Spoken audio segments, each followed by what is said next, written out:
Sir, Saraswati ఆ పెద్దాయన్ని తీసుకెళ్లిన తేదీ 26 మార్చ్. ఆ అమ్మాయి పెద్దాయని తీసుకెళ్ళిన డేట్ ఎగ్జాక్ట్గా ఎందుకు అడుగుతున్నారు? చెప్తాను సార్. ఆ పోస్ట్ మార్టం రిపోర్ట్ మరి అవైలబుల్ అవుతుందా? యా షూర్, పదండి. పదండి సార్.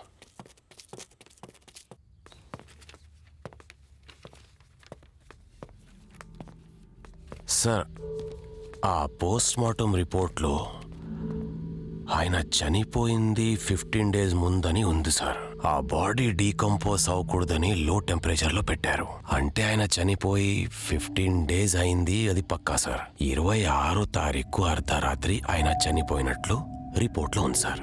అయితే ముందు రోజు అంటే 25th రోజు సరస్వతి ఆయన్ని ఓల్డేజ్ హోమ్ నుంచి తీసుకువచ్చింది. అంటే ఆ ఒక్కరోజే ఆయన బతికాడు సార్.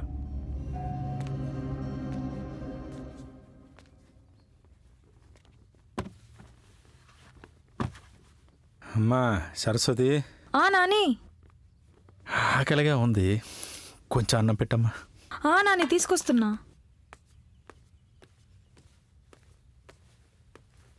తిన్నాని. నాని. నానా నానా. అసలు ఒక విషయం నాకు అర్థం కావట్లేదు సార్. ఇంత పెద్ద కోటేశ్వరుడు వృద్ధాశ్రమంలో ఉండాల్సిన అవసరం ఏముంది సార్?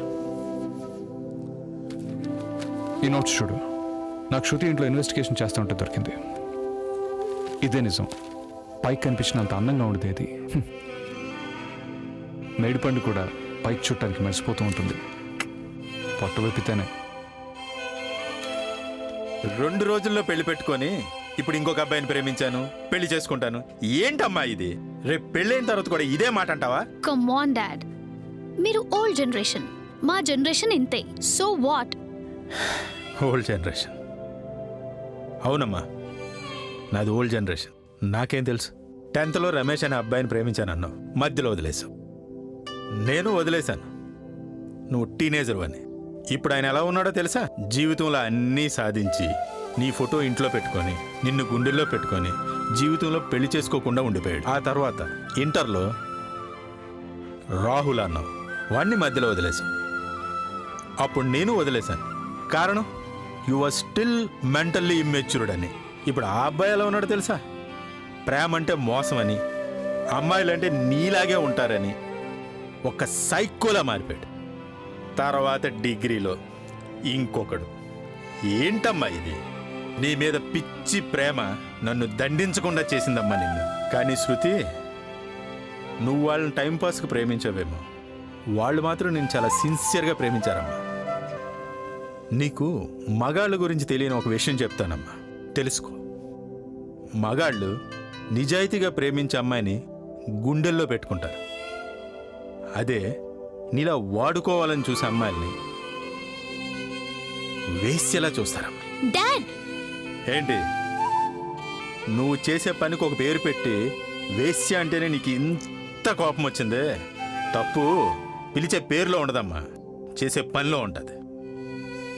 ప్రతి తండ్రి కూతుర్ని అమ్మలా చూసుకోవాలనుకుంటాడమ్మా. నువ్వు ఇలా ఉంటే అమ్మ ఎలా కనపడుతుందమ్మా? డాడ్, మీరు ఎన్నైనా చెప్పండి, నేను మాత్రం నాకు నచ్చినట్టే ఉంటాను. నా దృష్టిలో డబ్బు కంటే మనిషికి విలువే లేదు. ఉన్నా నేనివ్వను. నన్నే చూడండి, శృతి వసంత్, డాటర్ ఆఫ్ వసంత్ కుమార్. చూడండి ఎంత విలువ ఉందో. అంటే మీకు డబ్బు లేకపోతే ఎవరు విలువివ్వరు. శృతి వసంత్ కుమార్ అన్నా, వసంత్ కుమార్ అన్నా డబ్బుంటేనే విలువ ఉంటుంది, లేదంటే దానికి విలువే లేదు. డాడ్, మీకు అర్థమయ్యేలా చెప్పాలంటే ఒకటి చెప్తా. ధనమేరా అన్నిటికీ మూలం, ఆ ధనం విలువ తెలుసుకొనుట మానవ ధర్మం. మీ జనరేషన్లో వచ్చిన సాంగే ది గ్రేట్ ఎస్వి రంగారావు గారు చెప్పారు. చూడమ్మా, నువ్వు దేనికోసం ఇదంతా చేస్తున్నావో అది శాశ్వతం కాదు. డబ్బుని మనిషి సృష్టించాడు, మనిషిని డబ్బు కాదు. డబ్బు అనే సముద్రంలో మనదొక పడవ ప్రయాణం. పడవ నీటి మీద ఉన్నంత వరకు ప్రయాణం బాగానే సాగుతుంది. అదే నీరు పడవలోకి వస్తే పడవతో పాటు మనం మునిగిపోతామమ్మా. సూపర్ డాడ్, కొటేషన్ చాలా బాగుంది వాట్సాప్ స్టేటస్ పెట్టుకోవడానికి. కానీ నన్ను ఫాలో అవ్వమని చెప్పొద్దు. ఫైనల్గా అడుగుతున్నాను, నేను నానిని పెళ్లి చేసుకోవడం లేదు, విజయ్ని పెళ్లి చేసుకుంటున్నాను. అది కుదరకపోతే నాకు నచ్చిన వాణ్ణి చేసుకుంటాను. హ్మ్? అర్థమవుతుందా? సరే, నువ్వు నిర్ణయించుకో. నాకు ఇంకా మళ్ళీ నాకు చెప్పడం ఎందుకు? పో, నీ ఇష్టం వచ్చినట్టు చేసుకో. హో, మీరు ఇండైరెక్ట్గా నన్ను ఇంట్లోంచి వెళ్ళిపోమంటున్నారు అంతేగా? వెళ్ళిపోతాను, కానీ ఆస్తిలో వాటా రాసి పిఏ చేత పంపించండి. ఓకే? ఇలాంటి రాక్షసులు పుడతారని తెలిస్తే ఒక తల్లి బిడ్డని కనదు సార్, కడుపులోనే చంపేస్తుంది. పుట్టుకతోనే ఎవరు చెడ్డవాళ్ళు కాదు సార్. వాళ్ళు పెరిగిన సిచ్యువేషన్స్ అలా చేస్తాయి. వసంత్ కుమార్ తన భార్య చనిపోయిన తర్వాత శృతిని తల్లి ప్రేమతో కాకుండా డబ్బుతో పెంచాడు. అందుకే శృతి తండ్రున్న బోల్డ్ అంత డబ్బున్న మనిషిలా పెరగలేదు. అదే సరస్వతి